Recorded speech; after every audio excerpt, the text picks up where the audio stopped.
राज्यातील महिलांसाठी एक आनंदाची बातमी आहे.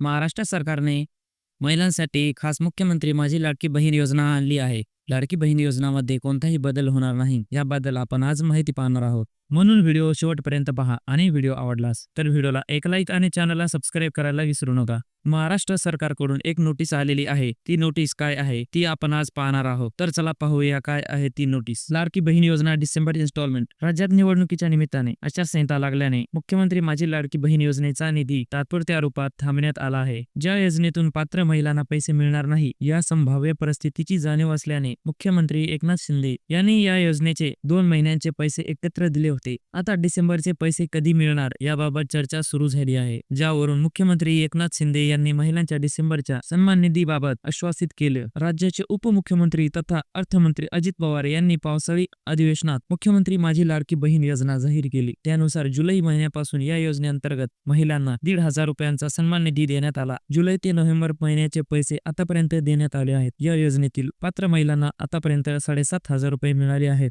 तर आता निवडणुका लागल्याने या योजनेसाठी असलेला निधी थांबवण्यात आला आहे. त्यामुळे आता निवडणुका झाल्यानंतर लाडकी बहीण योजना सुरू राहणार की नाही अशी चर्चा सुरू आहे. या चर्चेमध्ये मुख्यमंत्री एकनाथ शिंदे यांनी महिलांना आश्वासित केलं आहे. आता आपण पाहूयात की एकनाथ शिंदे काय म्हणाले आहेत. मुख्यमंत्री एकनाथ शिंदे म्हणाले, लाडकी बहीण योजनेचे पैसे आचारसंहितेमध्ये अडकले नाही पाहिजे म्हणून नोव्हेंबरचे पैसे ऑक्टोबरमध्ये दिले. 20 नोव्हेंबरला मतदान आहे, 23 नोव्हेंबरला निकाल आहे. त्यामुळे डिसेंबरचे पैसे नोव्हेंबरमध्येच येणार आहेत. कारण आमची नियत स्वच्छ आहे. कारण आम्ही देण्यातल्यात आहोत, घेणाऱ्यातले नाही. मुख्यमंत्री माझी लाडकी बहीण योजनेसाठी 2.5 कोटी महिलांचे अर्ज आले होते.